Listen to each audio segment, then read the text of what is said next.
जय शिवराय मित्रांनो, राज्यातील शेतकऱ्यांसाठी अतिशय महत्त्वाचे असे असलेल्या आणि राज्य मंत्रिमंडळाच्या माध्यमातून 13 ऑगस्ट 2024 रोजी मंजुरी दिलेल्या दुग्ध विकास प्रकल्प टप्पा 2 या योजनेला राबवण्याकरता आज राज्य शासनाच्या माध्यमातून मंजुरी देण्यात आलेली आहे। आणि याच्याच संदर्भातील एक महत्त्वाचा असा जी.आर. आज 16 सप्टेंबर 2024 रोजी निर्गमित करण्यात आलेला आहे।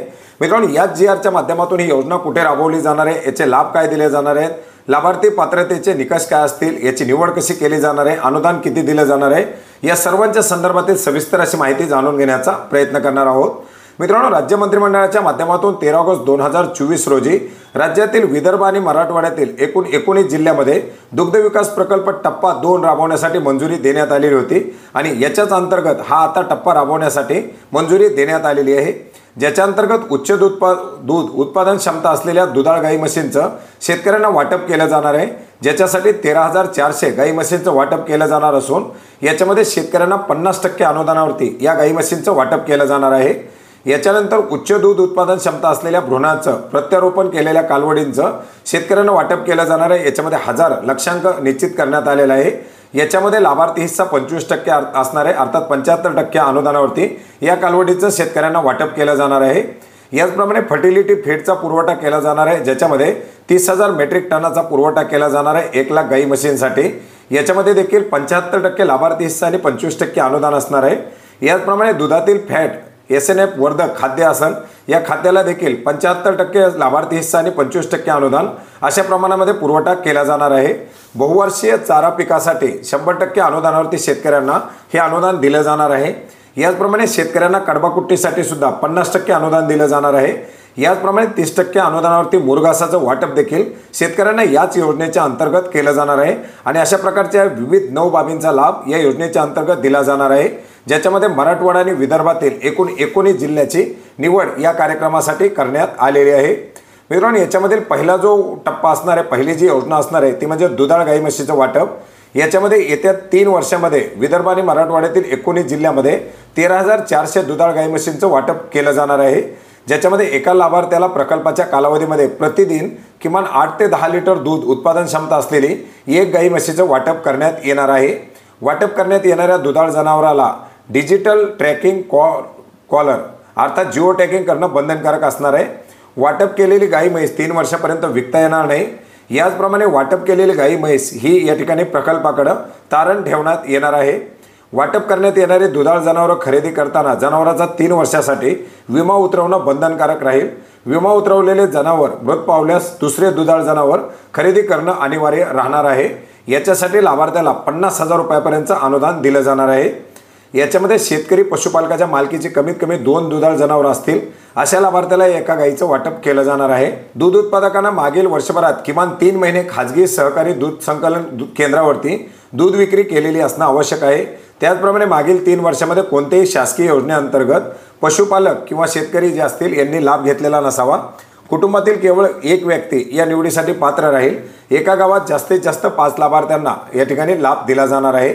आणि याच्यासाठी 50% अर्थात गाई म्हशीची किंमत 1 लाख रुपये निश्चित करून 50,000 रुपयाचं अनुदान याच्या अंतर्गत दिलं जाणार आहे। याच्यानंतर दुसरी बाब असणार आहे उच्च दूध उत्पादन क्षमता असलेल्या कालवडीचं वाटप। याच्यामध्ये सुद्धा 75% अनुदानावरती लाभार्थ्याला ही कालवड दिली जाणार आहे। आणि याच्यासाठी 1000 लाभार्थ्यांना लाभ देण्याचं उद्दिष्ट याच्या अंतर्गत ठेवण्यात आलेलं आहे। याच्यासाठी सुद्धा काही कार्यपद्धती देण्यात आलेल्या आहेत। लाभार्थ्याच्या निकषामध्ये कमीत कमी दूध उत्पादकाकडे 5 दुधाळ जनावरं असावीत, शास्त्रोक्त पशु आहार पद्धतीनं ज्ञान असलेले दूध उत्पादक शेतकरी, याचप्रमाणे 2 वेतातील अंतर कमी करून गर्भधारणेच्या प्रमाणामध्ये सुधारणा करण्यासाठी फर्टिलिटी फीडचा पुरवठा देखील या योजनेच्या अंतर्गत केला जाणार आहे, ज्याच्यामध्ये पशुधन वेल्यानंतर 60 ते 120व्या दिवसापर्यंत जनावराला आहार देण्यासाठी या योजनेच्या अंतर्गत अनुदान दिलं जाणार आहे। याच्यामध्ये एका गाई म्हशीसाठी प्रतिदिन 5 किलोग्रॅम पशुप्रजनन पूरक खाद्य हे 60 दिवसांसाठी देण्यात येणार असून ₹32 प्रति किलो या प्रमाणामध्ये एका गाईला 9,600 रुपये किमतीचं खाद्य देय राहणार आहे। याच्यामध्ये 25% अनुदान हे लाभार्थ्याला मिळणार आहे, 75% लाभार्थी हिस्सा याच्यामध्ये असणार आहे। सदर योजनेअंतर्गत 1 लक्ष गाई म्हशींना अनुदान तत्वावरती पशुप्रजनन पूरक खाद्य लाभ देण्यात येणार असून लाभ घेण्यास सर्व प्रकारचे पशुपालक या ठिकाणी पात्र असणार आहेत। लाभार्थ्यांना सदर पशु प्रजनन पूरक खाद्य खरेदी केल्यानंतर पुरावा सादर केल्यानंतर अर्थात त्याचं फर्टिलिटी फिटचं बिल सादर केल्यानंतर अनुदानाची रक्कम लाभार्थ्याच्या बँक खात्यामध्ये डीबीटीद्वारे जमा केली जाणार आहे। याचप्रमाणे जे काही दुधातील फॅट SNF वर्धक खाद्यपुरवठा असेल या खाद्यपुरवठ्याचं सुद्धा अशाच प्रकारे वाटप केलं जाणार आहे। याच्यामध्ये सुद्धा 200 रुपये प्रति किलोग्राम हा दर निश्चित धरून एका गाई म्हशीसाठी 4,500 रुपयाचं या ठिकाणी पूरक खाद्य देण्यात येईल। याच्यामध्ये सुद्धा 25% अनुदान हे लाभार्थ्याच्या डीबीटीद्वारे बँक खात्यामध्ये जमा केलं जाणार आहे। याचप्रमाणे आपण पाहिलेले आहे की 19 जिल्ह्यातील 22,000 एकर क्षेत्रावरती बहुवार्षिक चारा पिकं लागवडीसाठी दर्जेदार ठोंबाचं बियाण्याचं अनुदान हे 100% लाभार्थ्याला दिलं जाणार आहे। याच्यामध्ये प्रति लाभार्थ्याला 6,000 रुपयाच्या बियाण्याच्या ठोंबाचं 100% अनुदानावरती वितरण केलं जाईल आणि याच्यामध्ये 19 जिल्ह्यातील 22,000 लाभार्थ्यांना याचा लाभ दिला जाणार आहे। ज्याच्यामध्ये 3 ते 4 दुधाळ जनावर असलेली 1 एकर जमीन असलेले जे शेतकरी असतील असे या योजनेच्या अंतर्गत लाभासाठी पात्र असणार आहेत। याचप्रमाणे याच पशुपालकांना शेतकऱ्यांना कडबा कुट्टीच्या अनुदान सुद्धा दिलं जाणार आहे। ज्याच्यामध्ये कडबा कुट्टीची किंमत 30,000 रुपये ग्राह्य धरून शेतकऱ्यांना 15,000 रुपयापर्यंत अनुदान दिलं जाणार आहे आणि याच्यामध्ये सुद्धा 10,000 कडबा कुट्टीचं वाटप करण्याचं उद्दिष्ट या योजनेच्या अंतर्गत ठेवण्यात आलेलं आहे। ज्याच्यामध्ये शेतकऱ्यांकडे किमान 3 ते 4 दुधाळ जनावर असावीत, विद्युत जोडणीचा खर्च लाभधारकाने करावा, याचप्रमाणे लाभार्थ्यांना किमान 2 SP बनावटीचे ISI मार्क असलेले कडबाकुट्टी यंत्र खरेदी करणं आवश्यक राहील आणि अशा प्रकारचं यंत्र खरेदी केल्यानंतर त्याची खरेदी पावती GST क्रमांकासह सादर केल्यानंतर त्या लाभार्थ्याला अनुदानाची रक्कम लाभार्थ्याच्या बँक खात्यावरती डीबीटीद्वारे जमा केली जाणार आहे। याचबरोबर याच योजनेच्या अंतर्गत मुरघास वाटपाची सुद्धा बाब ॲड करण्यात आलेली आहे। ज्याच्यामध्ये प्रति दुधाळ जनावराला प्रतिदिन 5 किलोग्राम मुरघास दिला जाणार आहे। ज्याच्यामध्ये प्रति किलो 3 रुपये एवढं अनुदान लाभार्थ्याला दिलं जाईल। अर्थात रोज 15 रुपये असं लाभार्थ्याला या ठिकाणी अनुदान दिलं जाणार आहे आणि याच्यासाठी 33,000 लाभार्थी या योजनेच्या अंतर्गत लाभार्थी म्हणून पात्र केले जाणार आहेत। याचप्रमाणे गाई म्हशीमधील वंध्यत्व निवारण कार्यक्रम हा देखील कार्यक्रम याच्या अंतर्गत राबवला जाणार आहे।